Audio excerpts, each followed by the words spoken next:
മതം സംഘത്തിനകത്തൊരു ചർച്ചാ വിഷയമായി ഞാൻ കണ്ടിട്ടില്ല. നമസ്തേ സദാ വത്സലേ മാതൃഭൂമി ത്വയാ ഹിന്ദുഭൂമി സുഖം വർത്തിദൂഹം മഹാമംഗലേ പുണ്യഭൂമി തദർത്ഥേ പദദ്വേഷകായോ നമസ്തേ നമസ്തേ. അവിടെ എവിടെയാണ് മതം? രശ്മി ആയിഷയ്ക്ക് എന്താണ് RSS എന്ന് പറയുന്ന സംഘടന എന്റെ രാഷ്ട്രത്തിനെ മുന്നോട്ട് കൊണ്ടുപോകാൻ പരംവൈഭവത്തിലേക്ക് എത്തിക്കാൻ ഒരുമിച്ച് പ്രയത്നിക്കുന്ന കൂട്ടായ്മയാണ്. പണ്ട് ഓംകാരം കേൾക്കുമ്പോ എന്തോ ശരിയൊക്കെ ഇങ്ങനെ പൊട്ടി അസ്തഫറെന്ന് വെച്ചാല് ദൈവമേ ക്ഷമിക്കണേ എന്നാണ്. ഇത് കേട്ടല്ലോ, ഇനിയിപ്പോ അതെന്റെ കിതാബിൽ എഴുതപ്പെട്ടു, ഇനിയിപ്പോ എനിക്ക് വല്ല പറ്റും, എന്റെ കിതാബിലൊക്കെ നെഗറ്റീവ് എഴുതി. ഒരുപാട് തരത്തിലുള്ള വെല്ലുവിളികൾ നേരിടേണ്ടി വരുന്നുണ്ടോ ജീവിതത്തില്? ഭീഷണികൾ കിട്ടുന്നുണ്ടോ? സംഘമായിട്ട് ചേർന്നപ്പോ എനിക്ക് കിട്ടിയ മറ്റൊരു കാര്യമാണ് ആത്മധൈര്യം. Why should I categorize myself and I'm an Indian Muslim? I'm an Indian. Okay, I'm a Muslim. അത് എന്റെ സ്വകാര്യമായിട്ടുള്ള എന്റെ റിലിജൻ ആണ്. അത് ഞാൻ എന്റെ ടാഗ് ലൈൻ ആക്കേണ്ട യാതൊരു കാര്യമില്ല. I'm an Indian. And no Hindu comes out and says I'm an Indian Hindu. Here all the Muslims are against us. They are changing our culture. എന്നൊക്കെ പറഞ്ഞ് അദ്ദേഹത്തിന് പറയാം. പക്ഷെ അങ്ങനെയല്ല അദ്ദേഹം പറഞ്ഞു. നമ്മളെല്ലാവരും ഒരേ അമ്മയുടെ മക്കളാണ്, ഭാരതാംബയുടെ മക്കളാണ്.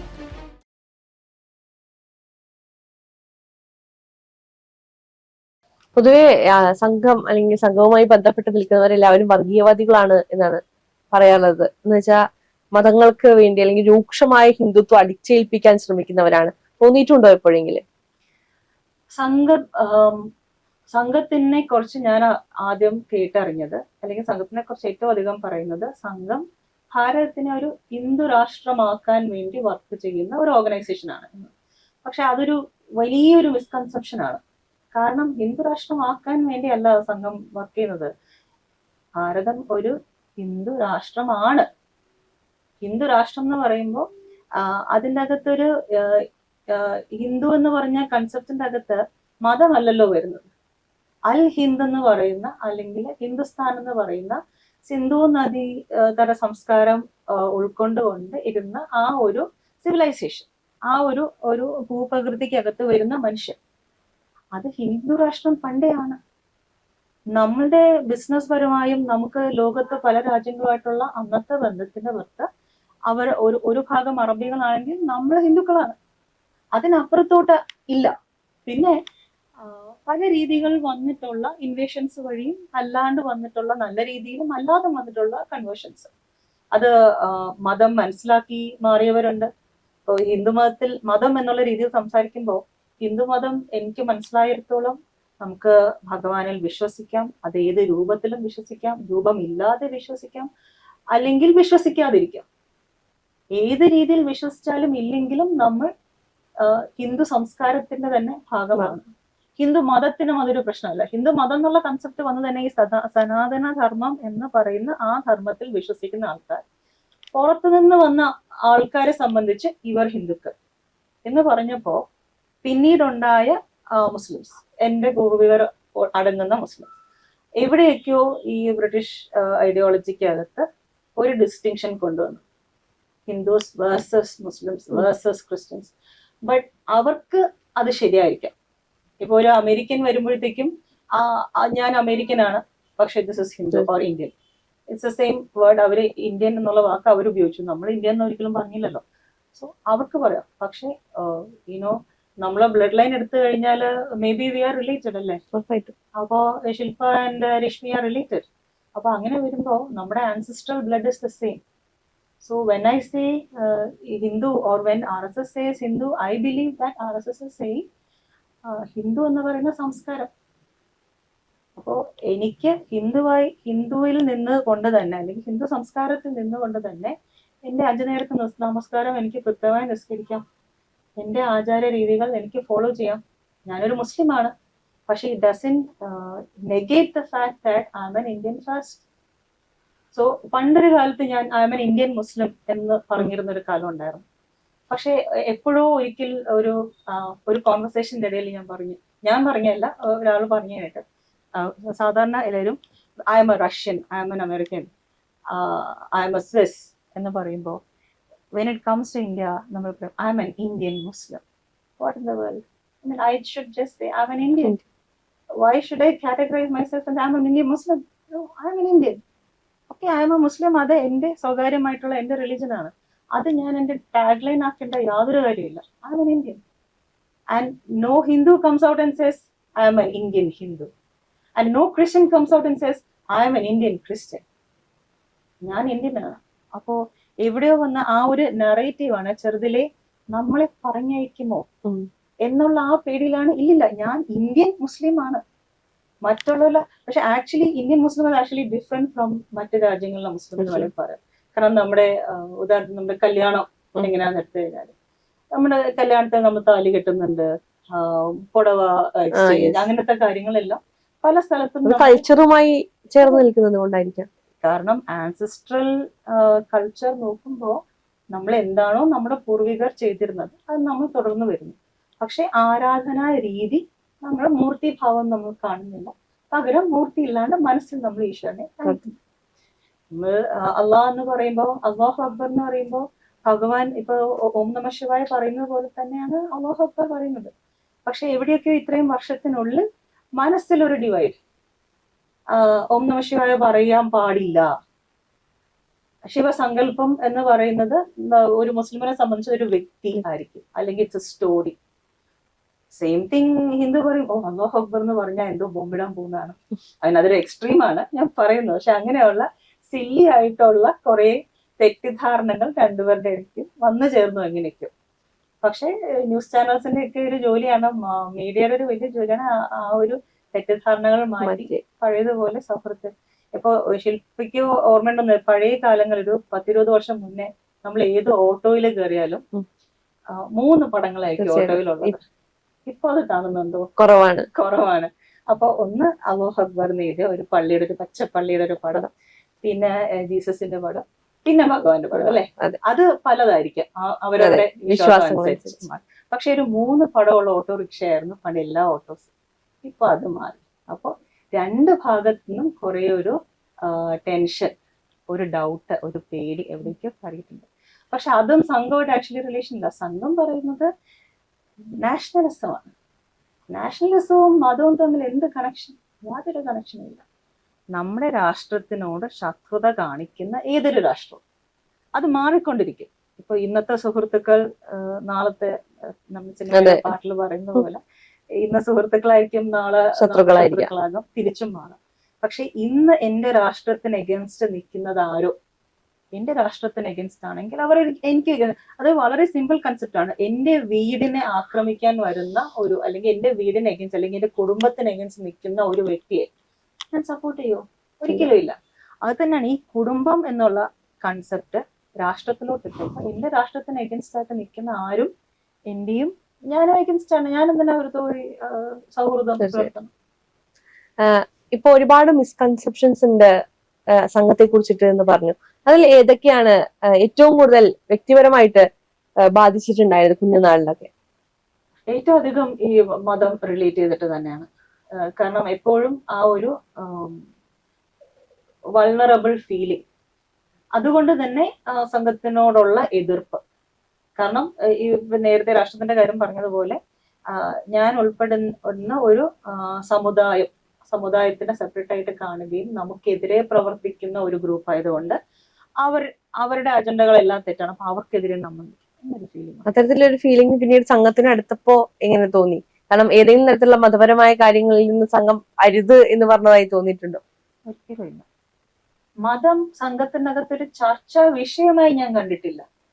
ഇപ്പോ നമ്മുടെ നമസ്തേ സദാ വത്സലേ മാതൃഭൂമി ത്വയാ ഹിന്ദുഭൂമി സുഖം വർത്തിദുഹം, നമ്മൾ അവിടെ എവിടെയാണ് മതം? മതത്തിനെ കുറിച്ച് പറയുന്നേ ഇല്ല. മഹാമംഗലേ പുണ്യഭൂമി തുദർത്തേ പദദ്വേഷകായോ നമസ്തേ നമസ്തേ. മാതൃഭൂമിയല്ലേ പറയുന്നത്? മാതൃഭൂമിക്ക് അപ്പുറത്തോട്ട് മതത്തിനെ കുറിച്ച് ഇന്നേ വരെ ഒരു മതത്തിനെ കുറിച്ചോ, ഹിന്ദു മതത്തിനെ കുറിച്ചോ ഇസ്ലാമിനെ കുറിച്ചോ ക്രിസ്ത്യാനിറ്റിയെ കുറിച്ചോ വിമർശിച്ചുകൊണ്ടോ പരാമർശിച്ചുകൊണ്ടോ ഞാൻ ആക്ച്വലി കേട്ടിട്ടില്ല. ഇപ്രാവശ്യത്തെ വിജയദശമി സ്പീച്ചിന്റെ അകത്ത് പൂജനീയ സർസന പറഞ്ഞതിൻ്റെ അകത്ത് പാത്രം ഒരുമിച്ചിരിക്കുമ്പോ ഇച്ചിരി തട്ടുമുട്ടയൊക്കെ ചെയ്യുമല്ലോ എന്നൊരു പരാമർശം അദ്ദേഹം ചെയ്തു.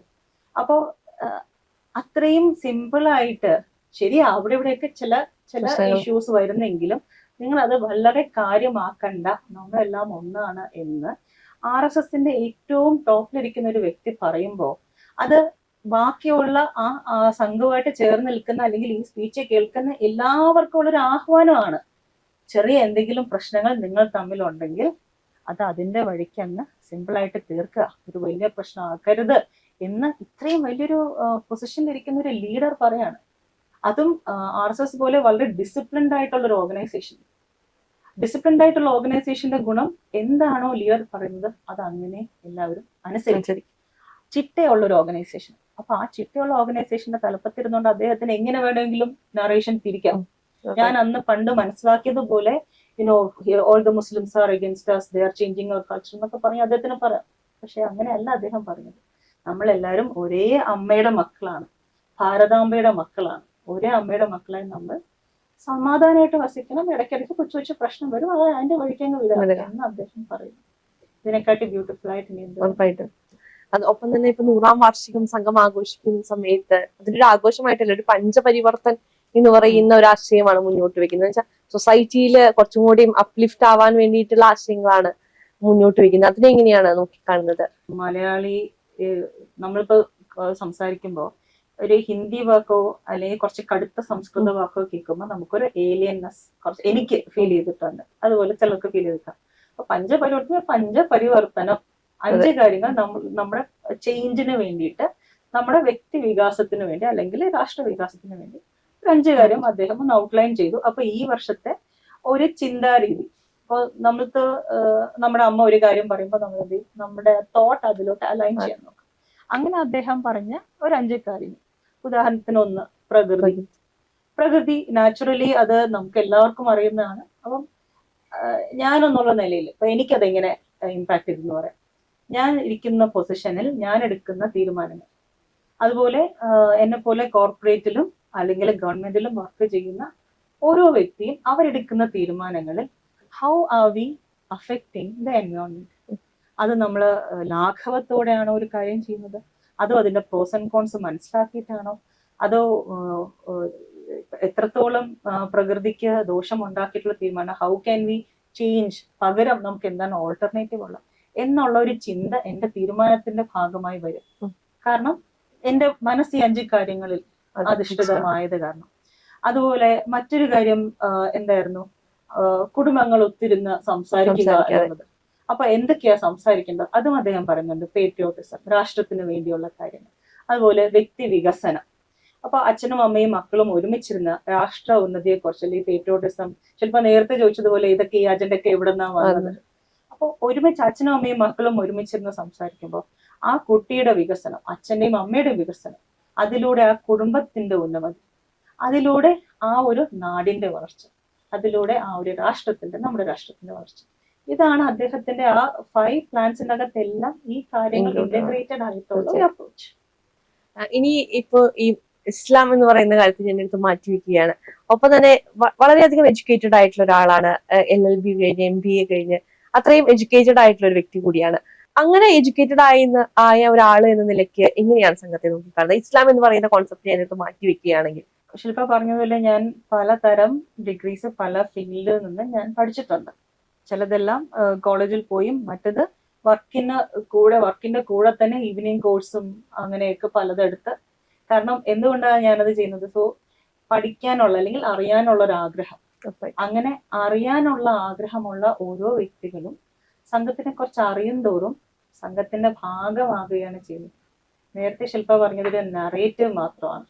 അതായത് മണ്ടന്മാരാണ് അതിലോട്ട് പോകുന്നത് എന്ന് പറയുമ്പോഴത്തേക്കും നമ്മൾ ആദ്യമേ അങ്ങനെ ഒരു നറേറ്റീവ് സൃഷ്ടിക്കുമ്പോൾ ആൾക്കാര് സംഘത്തോട് അടുക്കാണ്ടിരിക്കും. അത്രേ ഉള്ളൂ. It just A narrative. In fact ഇന്നത്തെ നോക്കുകയാണെങ്കിൽ വളരെ അധികം വ്യക്തി വികസനം വന്നിട്ടുള്ള ആൾക്കാർ, അല്ലെങ്കിൽ കുറച്ചുകൂടെ എഡ്യൂക്കേറ്റഡ്, ഹൈലി എഡ്യൂക്കേറ്റഡ് ആൾക്കാരാണ് ആക്ച്വലി സംഘത്തിന്റെ കൂടെ കൂടുതൽ നിൽക്കുന്നത്. അതുപോലെ തന്നെ അത് മതത്തിന് ഡിപ്പെൻഡന്റ് അല്ല, ഫൈനാൻഷ്യൽസിൽ ഡിപ്പെൻഡന്റ് അല്ല. ഏതൊക്കെ കുടുംബമാണോ അവരുടെ മക്കളെ ഉന്നതിയിൽ എത്തിക്കാൻ ശ്രമിക്കുന്നത്, അവരുടെ നാടിന് വേണ്ടി വർക്ക് ചെയ്യുന്നത്, ആ കുടുംബങ്ങളിൽ ഒരു നല്ല ശതമാനമാണ് സംഘത്തിന് ഒരുമിക്കുന്നത്. ഇനി എന്തൊക്കെയാണ് താങ്കളിൽ വന്ന മാറ്റങ്ങൾ എന്തൊക്കെയാണ് സംഘത്തിനോട് ഒപ്പം യാത്ര തുടങ്ങിയതിന് ശേഷം? ഇപ്പൊ 10 വർഷമായി എന്ന് നമുക്കറിയാം. ആ ഒരു 10 വർഷ കാലയളവിൽ ആസ് എ പേഴ്സൺ വ്യക്തിവികാസമാണ് സംഘത്തിന്റെ പ്രധാന ലക്ഷ്യങ്ങളിൽ ഒന്ന്. എന്തൊക്കെ വികാസങ്ങൾ ഉണ്ടായിട്ടുണ്ട് ജീവിതത്തിൽ? പല രീതിയിൽ. ഉദാഹരണത്തിന് കുറച്ചുകൂടെ ഇൻക്ലൂസീവായി എന്ന് വേണമെങ്കിൽ പറയാം. അതായത് പണ്ടൊരു കാലത്ത് എന്നെ പോലെ എല്ലാവരെയും ജഡ്ജ് ചെയ്യരുത്, ഞാൻ എന്റെ പേഴ്സണൽ കാര്യമാണ് പറയുന്നത്. പണ്ട് ഓംകാരം കേൾക്കുമ്പോ എന്തോ ചെവിയൊക്കെ ഇങ്ങനെ പൊട്ടി അസ്തഫറുള്ള എന്ന് പറഞ്ഞിരുന്നു. അസ്തഫർ എന്ന് വെച്ചാല് ദൈവമേ ക്ഷമിക്കണേ എന്നാണ്. അപ്പൊ ഇത് കേട്ടല്ലോ, ഇനിയിപ്പോ അതെന്റെ കിതാബിൽ എഴുതപ്പെട്ടു, ഇനിയിപ്പോ എനിക്ക് വല്ലതും പറ്റും, എന്റെ കിതാബിലൊക്കെ നെഗറ്റീവ് എഴുതി എന്ന് പറഞ്ഞ് അത്രയും ബുദ്ധി ഇല്ലാതിരുന്ന ഒരു വ്യക്തിയിൽ നിന്ന്. സോ അപ്പൊ എഡ്യൂക്കേഷൻ, ഇപ്പൊ ഞാൻ പറഞ്ഞ ചെറിയ പ്രായത്തിലുള്ളതാണ്. അപ്പോ പലരാലും കേട്ടും ഇതൊക്കെ എല്ലാ മുസ്ലിംസ് അങ്ങനെ ആയിരിക്കണം എന്നല്ല, നമ്മൾ കേട്ട് വന്നു. ചിലപ്പോ എന്റെ കൂട്ടുകാരി ആയിരിക്കും അങ്ങനെ പറഞ്ഞത്. അപ്പൊ കേട്ട് വരുന്ന കുറെ കാര്യങ്ങൾ നമ്മൾ അറിയാണ്ട് നമ്മളങ്ങ് ഇൻവൈവ് ചെയ്യും. പക്ഷെ ആസ് ഐ ഗ്രൂ ഫോർവേഡ് ഓരോന്നിനെയും കുറച്ചുകൂടെ ക്വസ്റ്റ്യൻ ചെയ്യാൻ തുടങ്ങി. അതിന്റെ ഒരു സയന്റിഫിക് തോട്ട് എന്ന് പറയാം. അപ്പൊ അങ്ങനെ അതിൽ ക്വസ്റ്റ്യൻസിലൂടെ ഉത്തരങ്ങൾ കണ്ടെത്താനുള്ള ശ്രമവും അങ്ങനെ വന്ന കുറെ മാറ്റങ്ങളുണ്ട്. അതുപോലെ തന്നെ കുറെയൊക്കെ നമ്മുടെ ഉള്ളിലുള്ള നന്മയുണ്ടല്ലോ, അത് കുറച്ചുകൂടെ പോളിഷ്ഡ് ആകും, റിഫൈൻഡ് ആകും. ഇമ്മെച്യൂരിറ്റി കുറയും, പക്വത കുറച്ചുകൂടെ കൂടും. ഇതൊക്കെ എന്നെ സംബന്ധിച്ചാണ്. ഇതുപോലെ തന്നെ ഇതേ സ്റ്റോറി പറയുന്ന ഇപ്പൊ ഈ ഓമിന്റെ കാര്യം എനിക്ക് മാത്രമുള്ളതായിരിക്കാം, എല്ലാവർക്കും ഉണ്ടാകണം എന്നില്ല. പക്ഷെ ബാക്കിയുള്ളതൊരു വ്യക്തി വികാസനം നാച്ചുറലി വരും. കാരണം സംഘത്തോടടുക്കുമ്പോൾ പഠിക്കുന്ന പാഠങ്ങൾ നന്മയുടെ പാഠങ്ങളാണ്. അപ്പൊ നമ്മുടെ ഉള്ളിലുള്ള നന്മ കുറച്ചുകൂടെ റിഫൈൻഡ് ആൻഡ് പോളിഷ്ഡ് ആകും. അപ്പൊ നമ്മളൊരു എടുത്തു ചാടി ഒരു കാര്യം ചെയ്യാതെ ഒന്ന് പോസ് ചെയ്ത് ചിന്തിക്കും. ഇത് കാരണം വരും വരായ്മകൾ എന്തൊക്കെയാണ്, നന്മയാണോ തിന്മയാണോ, അത് നാടിന് നല്ലതാണോ ദോഷമാണോ, നമ്മളൊന്ന് പോസ് ചെയ്ത് ഒന്നുകൂടെ ആലോചിച്ചിട്ടായിരിക്കും തീരുമാനങ്ങൾ. ഇനിയിപ്പോ ഈ പോസ്റ്റിലേക്ക് വരുമ്പോൾ സമൂഹ മാധ്യമങ്ങൾ വളരെ ആക്റ്റീവായിട്ട് ഇടപെടുന്ന ഒരാളാണ്. അപ്പോൾ ഇത്തരത്തിൽ സംഘവുമായി ബന്ധപ്പെട്ട പോസ്റ്റുകൾ ഇടുന്ന സമയത്ത് തീർച്ചയായിട്ടും ഒരുപാട് നെഗറ്റീവ് കമന്റുകൾ ഞാൻ ആ പോസ്റ്റിന് താഴെ വായിച്ചിരുന്നു. അല്ലെങ്കിൽ ഒരുപാട് തരത്തിലുള്ള വെല്ലുവിളികൾ നേരിടേണ്ടി വരുന്നുണ്ടോ ജീവിതത്തില്? ഭീഷണികൾ കിട്ടുന്നുണ്ടോ? ഇത് ശില്പയുടെ ലാസ്റ്റ് ക്വസ്റ്റ്യന്റെ ഒരു പാർട്ടായിട്ട് ഞാൻ പറയാം. കാരണം സംഘമായിട്ട് ചേർന്നപ്പോൾ എനിക്ക് കിട്ടിയ മറ്റൊരു കാര്യമാണ് ആത്മധൈര്യം. ആത്മസമീപനം, ആത്മധൈര്യം രണ്ടും. അപ്പോൾ ആത്മധൈര്യം നമുക്ക് സ്വന്തമായിട്ടൊരു നമ്മൾ ചെയ്യുന്നത് ശരിയാണ് എന്നുള്ള, കാരണം മറ്റുള്ളവരെ ദ്രോഹിക്കുന്ന ഒരു പോസ്റ്റും എന്റെ ഫേസ്ബുക്ക് നോക്കിക്കഴിഞ്ഞാൽ ദ്രോഹിക്കുന്ന പോസ്റ്റുകൾ ഞാൻ ഇട്ടിട്ടില്ല. അപ്പൊ അതുകൊണ്ട് തന്നെ ഒരു സമൂഹത്തിലൊരു പ്രശ്നം ഉണ്ടാക്കുന്ന രീതിയിലല്ല. അതുപോലെ ഈ നെഗറ്റീവായിട്ടുള്ള കുറച്ച് കമന്റ് വന്നിട്ടുണ്ട്, ശരിയാണ്. പക്ഷെ അതിനകത്ത് ഞാൻ ഒന്നിനും ഉത്തരം കൊടുത്ത് അതിനൊരു അടുത്തൊരു ചർച്ചാ വിഷയമാക്കി അങ്ങനെയല്ല. ഒരു ആത്മസംയമനം പാലിച്ചുകൊണ്ട് അതിനകത്ത് നമുക്കറിയാം നമ്മുടെ സോഷ്യൽ മീഡിയ എങ്ങനെയാണ് ചില സമയത്ത്. അപ്പൊ അങ്ങനെ ഉള്ള പോസ്റ്റുകൾ അപ്പൊ തന്നെ ഡിലീറ്റ് ചെയ്ത് സ്ഥാനം അർഹിക്കാത്ത കാര്യങ്ങൾക്ക് നാം സ്ഥാനം കൊടുക്കരുത്. അപ്പൊ അതിനെ കട്ട് ചെയ്ത് കളയുക. നമ്മള് പോസിറ്റീവ് ചിന്തിച്ച് പോസിറ്റീവിലോട്ട് പ്രവർത്തിച്ചു പോവുകയാണെങ്കിൽ നമ്മുടെ ലക്ഷ്യവും മാർഗവും എല്ലാം വളരെ ബ്യൂട്ടിഫുൾ ആയി ഈശ്വരൻ തന്നെ ശരിയാക്കി തരും. നെഗറ്റീവ് വരുമ്പോ അപ്പൊ തന്നെ അങ്ങ് തട്ടിമാറ്റും. അതാണ് അത് സംഘത്തിൽ നിന്ന് കിട്ടിയ ഒരു ക്വാളിറ്റിയാണ്. കാരണം ഇത് ഒരു ചെറിയൊരു പോസ്റ്റ്, അതിലൊരു 2 നെഗറ്റീവ്. പക്ഷേ സംഘത്തോട് ചേർന്ന് നിൽക്കുന്ന ഓരോ ചേട്ടന്മാരും ഒക്കെ അനുഭവിച്ചിട്ടുള്ള പഴയ കാര്യങ്ങളൊക്കെ കേൾക്കുമ്പോൾ ഇപ്പോഴും, അപ്പോ അതൊക്കെ നോക്കുമ്പോ ഇത് ലൈഫിൽ വേണ്ട ഏറ്റവും വലിയൊരു വാല്യൂ കൂടിയാണ് കാര്യങ്ങളെ കുറച്ചും പോസിറ്റീവായിട്ട് നെഗറ്റീവിനെ മാറ്റി നിർത്താൻ പഠിക്കുക എന്നുള്ളത്. ഇനി ആരെങ്കിലും ഉപദേശിക്കാൻ ശ്രമിച്ചിട്ടുണ്ടോ? ഇപ്പൊ ചിന്തിക്കുന്ന രീതി ശരിയല്ല, ഇത്തരത്തിൽ തീർച്ചയായിട്ടും എന്താ പറയാറുള്ളത്? അത് കുറെ പേര് ഉപദേശിച്ചിട്ടുണ്ട്. പോസ്റ്റിനകത്തും ആ ഉപദേശം കുറെ വന്നിരുന്നു. ഇപ്പോ കാണുന്നതെല്ലാം നമ്മൾ കാണുന്ന പോലെ അല്ല എന്നൊക്കെ. അപ്പോ കുടുംബത്തിന്റെ അകത്തുള്ളവരും ഉണ്ട്, പുറത്തുള്ള സുഹൃത്ത് ബന്ധത്തിലുള്ളവരും കുറച്ചുണ്ട്. പക്ഷെ അവരെല്ലാം ഒരു വലിയ ചങ്കതല്ല. അതുകൊണ്ട് അതും കൂടെ പറയട്ടെ. പക്ഷെ എന്നോട് സംസാരിച്ച, ഇതുപോലെ എന്നെ ഉപദേശിച്ച് മാറ്റാൻ നോക്കിയ ഓരോരുത്തരോടും അവർക്ക് ഞാൻ ഉത്തരം പറഞ്ഞു. ഞാൻ അവരോട് ചോദിച്ചു, നിങ്ങൾ എത്ര പേരെ പരിചയപ്പെട്ടിട്ടുണ്ട്, നിങ്ങൾ ആരോടൊക്കെ സംസാരിച്ചിട്ടുണ്ട്? എന്നിട്ട് ഞാൻ മുന്നോട്ട് പോയപ്പോ വന്നിട്ടുള്ള ഓരോരോ അനുഭവങ്ങൾ അത് ഓരോന്നായിട്ട് ഞാൻ അവരോട് ചോദിച്ചു. അങ്ങനെ ഞാൻ പറയും, എന്റെ പോസ്റ്റ് അല്ലെങ്കിൽ ഞാൻ സംസാരിക്കുന്നത് എന്റെ പേഴ്സണൽ അനുഭവം വെച്ച് മാത്രമാണ്. അല്ലാണ്ട് മറ്റൊരാളുടെ കഥ കേട്ടിട്ടോ സംഘം ഇങ്ങനെയാണ് എന്ന് പറയുന്നില്ല. എന്റെ അനുഭവം ഞാൻ പറയും.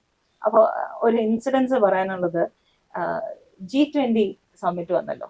G20 ഓൾ ഇന്ത്യ ലെവലിൽ നിന്നെടുത്ത നമ്മുടെ 150 രാഷ്ട്രങ്ങൾക്ക് മുന്നിൽ നമ്മൾ പ്രസന്റ് ചെയ്ത ചില കാര്യങ്ങളുണ്ട്. അതിൽ ഹെൽത്തിനെ കുറിച്ച് പ്രസന്റ് ചെയ്തത് കിംസ് ഹെൽത്ത് എന്ന് പറയുന്ന ഈ ആശുപത്രിയാണ്. അപ്പോ നമ്മുടെ ചെയർമാൻ്റെ, അതായത് എന്റെ ഉപ്പാന്റെ ഓഫീസിലോട്ട് ഒരു കോൾ വരുന്നു, ഞങ്ങള് PMO ഓഫീസിൽ നിന്നാണ്, നിങ്ങളുടെ ഹോസ്പിറ്റൽ ചൂസ് ചെയ്യാണ് G20, ഐ ഓക്കെ വിത്തിട്ടെന്ന്. അപ്പൊ അദ്ദേഹം എന്നോട് പറഞ്ഞു കഴിഞ്ഞാൽ ഐ വാസ് അമേസ്ഡ്. ആര് പറഞ്ഞിട്ടാ, നമ്മളാരും റെക്കമെൻഡ് ചെയ്തിട്ടില്ല, ആരും വഴിയും പോയിട്ടില്ല, ജസ്റ്റ് ഡയറക്റ്റ് ഒരു കോൾ വരുന്നു. ആൻഡ് അപ്പോൾ of course we are interest എന്ന് പറയുന്നു. പിന്നെ അവർ വന്ന് ഹോസ്പിറ്റൽ കാണുന്നു. എന്നിട്ട് 150 രാഷ്ട്രത്തിൽ നിന്നുള്ള 5-6 വ്യക്തികൾ, അവരുടെ ഉന്നതരായിട്ടുള്ള വ്യക്തികളാണ്, അവരെല്ലാം ഇവിടെ വരുന്നു. ഇപ്പോൾ ഹോസ്പിറ്റല് സന്ദർശിക്കുന്നു, ക്വസ്റ്റ്യൻ ചോദിക്കുന്നു. ഭയങ്കര ഇംപ്രസ്ഡ് ആയിട്ട് അവർ തിരിച്ചു പോകുന്നു.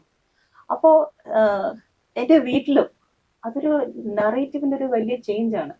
കാരണം കിംസ് ഹെൽത്ത് ഒരു മുസ്ലിം സംഘടന അല്ല, പക്ഷേ പണ്ട് കാലങ്ങളിൽ അങ്ങനെ ഒരു മുസ്ലിം ലീഡർ ഉള്ളത് കാരണം, ബിക്കോസ് ഞങ്ങളൊരു മുസ്ലിം ഫാമിലി ആയത് കാരണം, അങ്ങനെ ഒരു ചെറിയൊരു തോട്ട് പ്രോസസ് ഇടയ്ക്ക് ഉണ്ടായിട്ടുണ്ട്.